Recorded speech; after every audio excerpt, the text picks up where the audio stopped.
வணக்கம், welcome back to course on dynamics.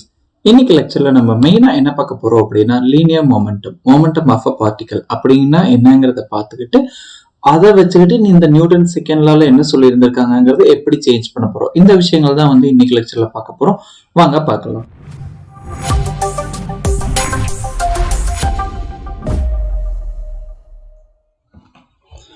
இப்போ போன லெக்சர்ல நம்ம நியூட்டன் செகண்ட் லால என்ன சொல்லி இருந்திருக்காங்க அப்படிங்கிறத பார்த்துட்டு அதோட நோட்டேஷன் ஃபார்மேட் வரைக்கும் நம்ம எழுதணும்.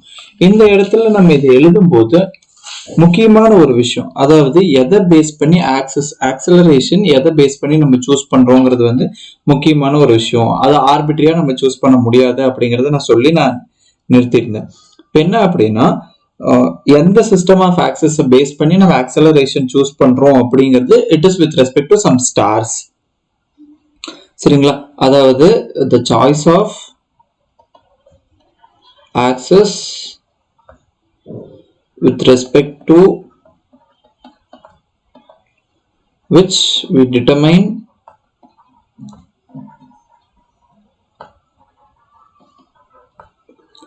acceleration is like அதாவது இது ஒரு star will have actually is not arbitrary. இது வந்து ஆர்பிட்ரியா இருக்க முடியாது. இதை வந்து எதை பேஸ் பண்ணி சூஸ் பண்ண போறோம் அப்படின்னா சம் ஸ்டார் இல்ல அதோட சென்டர், சம் ஸ்டார் பேஸ் பண்ணி தான் நம்ம சூஸ் பண்ணணும். அந்த ஸ்டாரோட centre must be attached to the solar system. Especially ப்ரிசைஸா சொல்லணும் அப்படின்னா சன்னுடைய சோலார் சிஸ்டத்தோட சென்டர் ஆஃப் மாஸ் எங்க இருக்கோ அதை பேஸ் பண்ணி தான் இது இருக்கணும் அப்படின்னு நம்ம சொல்றோம். அந்த மாதிரியான system we call it as Newtonian frame of reference.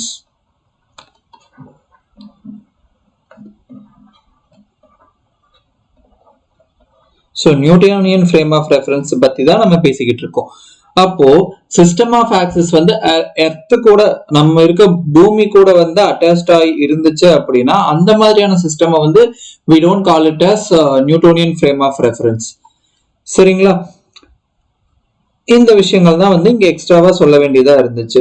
And next வந்து the next concept that we are going to see is linear momentum of a particle.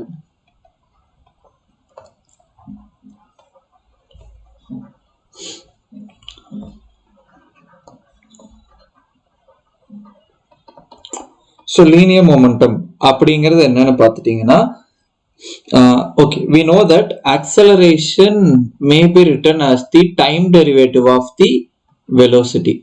இது நம்ம எல்லாத்துக்கும் தெரிஞ்ச ஒரு விஷயம் தான். அப்போ hence we have summation of the forces, இதை வந்து m times of dv upon dt இந்த மாதிரி நம்மளால எழுத முடியும். சரிங்களா?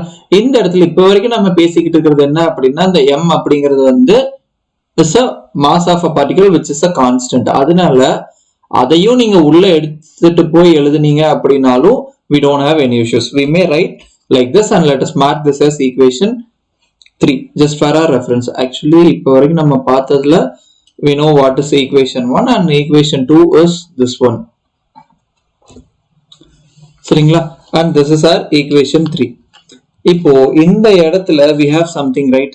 So இந்த டைம் டெரிவேட்டிவ் ஆஃப் mv அப்படின்னு ஒரு விஷயம் எழுதியிருக்கோம்ல, அதைத்தான் வந்து we call it as momentum or linear momentum. The product mv vector is called the linear momentum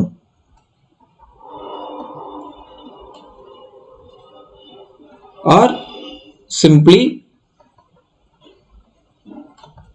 momentum. எதோட momentum? Of the particle, whatsoever the particle, எதை பத்தி பேசிக்கிட்டு இருக்கோமோ அந்த பார்ட்டிகளுடைய மொமெண்டம் அப்படிங்கிற மாதிரி நம்ம சொல்றோம். சரிங்களா? இப்போ this momentum will have, actually it has the same direction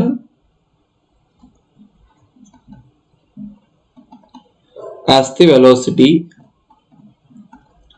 velocity எந்த டைரக்ஷன்ல இருக்கோ அதே டைரக்ஷன்ல தான் வந்து நம்மளோட மொமெண்டமும் இருக்க போகுது.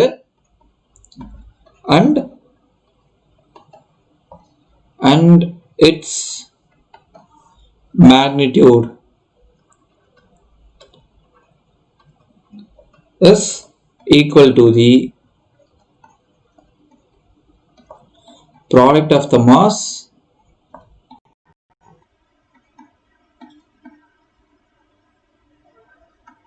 and the speed of the particle.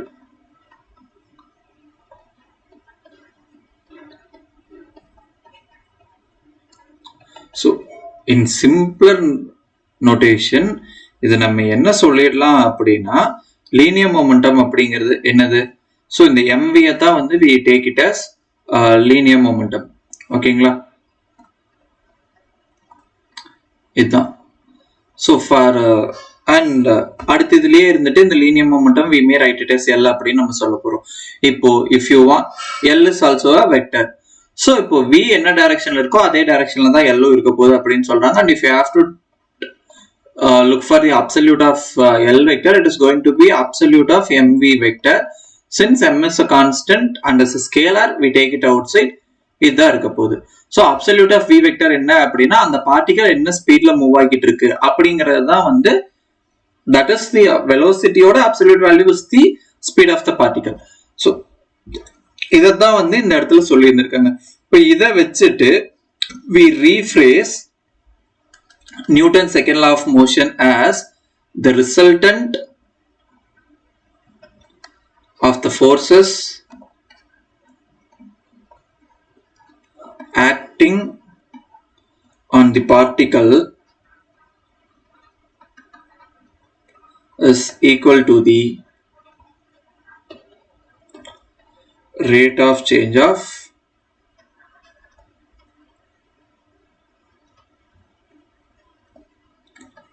the linear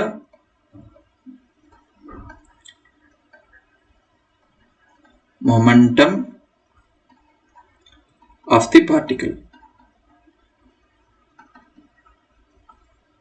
சரிங்களா? இப்போ லீனியர் மொமெண்டம் இங்கேயே நான் சொல்லிட்டேன் L வெக்டர் அப்படிங்கிற மாதிரி இதை நம்ம டினோட் பண்றோம். அதனால and time derivative if we denote like I think I should do different color. If we denote the derivative of L vector with respect to t as L vector dot, then Newton's second law in notation. Actually notationல எந்த மாதிரி எழுதலாம் அப்படின்னா in notation also in actually it is in the momentum form. With the help of momentum நம்ம எப்படி எழுதலாம் அப்படிங்கறது தான் வந்து இந்த இடத்துல நம்ம பேசுறோம். சரிங்களா? summation f vector is nothing but L vector dot. so இந்த மாதிரி நம்மனால எழுத முடியும் அப்படிங்கறத சொல்லிட்டு இருக்கோம். okay, we mark this as equation let us mark this as equation 5 and equation 4 என்னன்னு பாத்தீங்கன்னா இங்க நம்ம எடுத்தோமே இதுதான் வந்து நம்மளுடைய equation 4. இந்த equation 4 and 5 வச்சுக்கிட்டு வந்து we are going to do some observations. இப்போ வரைக்கும் நம்ம என்ன பேசிக்கிட்டு இருக்கோம் அப்படின்னா மாஸ்னு ஒரு விஷயம் நம்ம கன்சிடர் பண்ணிருக்கோம் சொல்லியிருக்கோம் பாத்தீங்களா? ஈக்குவேஷன் 3, 4, 5 இந்த மூணு ஈக்குவேஷன்லயுமே சரி நம்ம கன்சிடர் பண்ணிருக்க மாஸ் வந்து இஸ் அ கான்ஸ்டன்ட். அதனாலதான் அதை உள்ள எடுத்துட்டு போய் நம்மளால தாராளமா எழுத முடிஞ்சது. சப்போஸ் மாஸ் வந்து கான்ஸ்டன்டா இல்லாம இருந்துச்சுன்னா டைம் பேஸ் பண்ணி மாஸ் சேஞ்ச் ஆச்சுன்னா யூ மே ஆஸ்க் மீ எந்தெந்த சிச்சுவேஷன்ஸ்லாம் வந்து டைம் பேஸ் பண்ணி மாஸ் சேஞ்ச் ஆகிறதுக்கு வாய்ப்பு இருக்கு அப்படின்னு.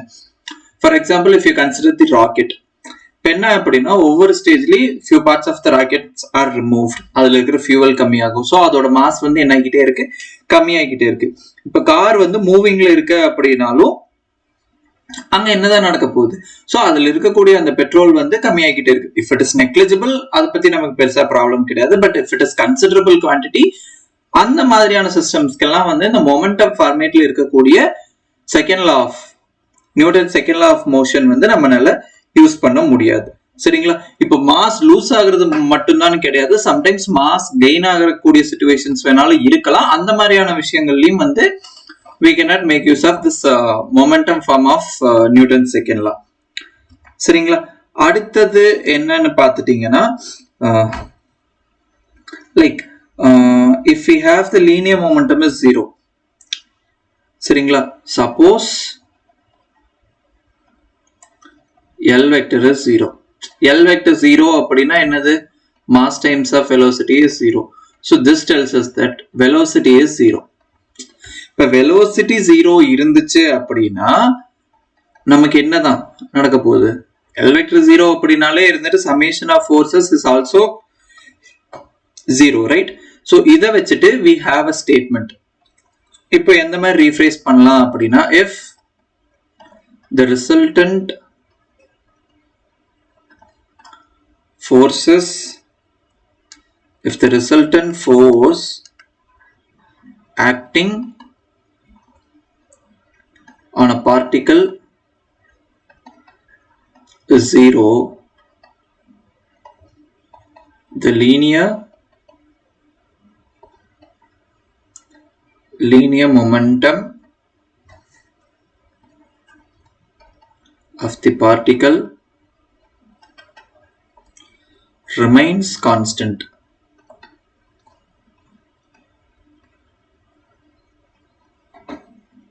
Remains constant in both magnitude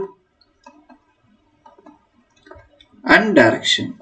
So ரெண்டுலயுமே வந்து இது நமக்கு வந்து கான்ஸ்டன்டா தான் இருக்க போகுது. இப்ப L0 அப்படின்னா L0 அப்படினாலே இந்த விஷயம் 0 தான். இது 0 அப்படிங்கும் போதே இருந்துட்டு நம்ம இதுக்கு டெரிவேட்டிவ் கண்டுபிடிச்சோம் அப்படினால that is also 0.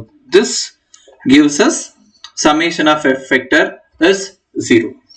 இதைத்தான் வந்து இது பண்ணி இருக்காங்க. This is known as principle of conservation of energy. Okay, sorry. This is the principle of conservation of linear momentum. சரிங்களா? The next thing that we are going to see is system of units. So இந்த எந்தெந்த system of units எல்லாம் நம்ம use பண்றோம்? International system of units. இதுல நம்ம என்னென்ன use பண்ணுவோம் அப்படிங்கிறது உங்களுக்கு தெரியும். This is also called as MKS system. So என்ன நல்லா இது பண்ண போறோம்?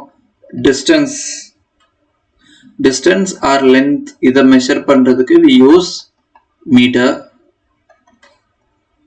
ஓகே, அடுத்தது வந்து மாஸ் வந்து மெஷர் பண்றதுக்கு we use kilograms and time measure பண்றதுக்கு வந்து we use seconds. இந்த UK யூனிட்ஸ் பொறுத்த வரைக்கும் நம்ம என்னென்ன யூஸ் பண்ணுவோம் அப்படின்னு பாத்தீங்கன்னா foot to measure the length and pounds to measure the mass and seconds to measure the time. Most commonly used என்ன அப்படின்னு பார்த்துட்டீங்கன்னா இந்த MKS சிஸ்டம்னா இப்போ யூஎஸ்ல மட்டும் ஒரு சில விஷயங்களுக்கு இது யூஸ் பண்ணாங்க. சயின்டிஸ்ட் வந்து இது ரெண்டையுமே யூஸ் பண்றது இது எல்லாமே இருக்கு. இப்போ இதுல இருந்து ஒரு இதோட கன்வர்ஷன் என்ன, இப்போ சப்போஸ் ஒவ்வொரு இது எடுத்துக்கிட்டோம் அப்படின்னா அதுல 4 விஷயம் இன்வால்வ் ஆகுது அப்படிங்கிற பட்சத்துல ஏதாவது ஒரு 3 விஷயத்த வந்து நம்ம இண்டிபெண்டா சூஸ் பண்ணிக்கலாம். இன்னொன்னு வந்து இது 3 டிபெண்ட் பண்ணி தான் சூஸ் பண்ற மாதிரி இருக்கும். ஃபார் எக்ஸாம்பிள் இது 3 விஷயம் இருக்கு அப்படின்னா இது இல்லாம இதை பேஸ் பண்ணி we have to find the unit for force and that is unit of force is Newton, right? இந்த இடத்துல we also have something called slugs. So இப்போ இந்த ஒவ்வொரு விஷயத்துல இருந்து இன்னொன்னுக்கான கன்வர்ஷன் எந்த மாதிரி பண்றது அப்படிங்கறது எல்லாமே வந்துட்டு நீங்க பார்த்திருப்பீங்க அப்படிங்கறது நான் நம்புறேன். அடுத்த லெக்சர்ல we are going to talk about equations of motions. அதுக்கப்புறம் we will start working out problems with these ideologies. Thank you.